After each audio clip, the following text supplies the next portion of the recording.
If you're serious about success, the first step is cutting the habit of watching everyone else. It's easy to comparing their wins, their lifestyle, their pace, and wondering why you're not there yet. This is dangerous. Jelle type nonsens wat ons die maak nie lewe en ons leef die nie sonde hoop net God gaan ons vergewe streef vir beter leven soos hy sê ons hoop dat dit forever beweeg nader en goed so sal verandering kom.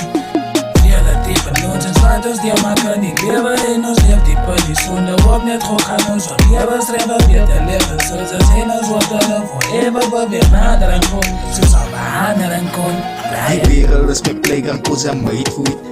My ding skryf my story, activeer die storms cause I'm made for it. Ek is aan so vinnig, niemand kan nie eens so bykom. En my talent is my rijkdom, hulle skrik aan toe ek weer kom.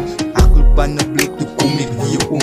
Is er nog het sette allemaal die questions en hulle pet en wie is ek? Kom my inspector gadget, hulle sien ek het het. Ek was aan lief vir een tijd, sê toe skiet ek terug soos een reed. Jelle type nonsens wat ons die maak nie lewe en ons leef die nie sonde hoop net God gaan ons vergewe streef vir beter leven soos hy sê ons hoop dat dit forever beweeg nader en goed so sal verandering kom. Jelle type nonsens wat ons die maak nie lewe en ons leef die nie sonde hoop net God gaan ons vergewe streef vir beter leven soos hy sê ons hoop dat dit forever beweeg nader en goed so sal verandering kom. Elke strijk of blok bou ek my pad na sukses. Jelle wil my blok, ek het God try jelle best. God het my gesê, my klomp jy is aan niks. Ek hou maar net jou seat, God totdat jy opsteep.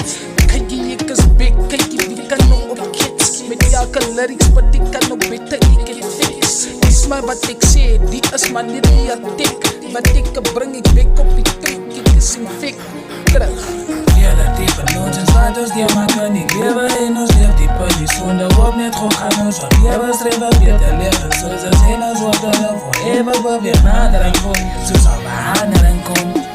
Jelle type nonsens wat ons die maak nie lewe en ons leef die nie sonde hoop net God gaan ons vergewe streef vir beter leven soos hy sê ons hoop dat dit forever beweeg nader en goed so sal verandering kom. It is this.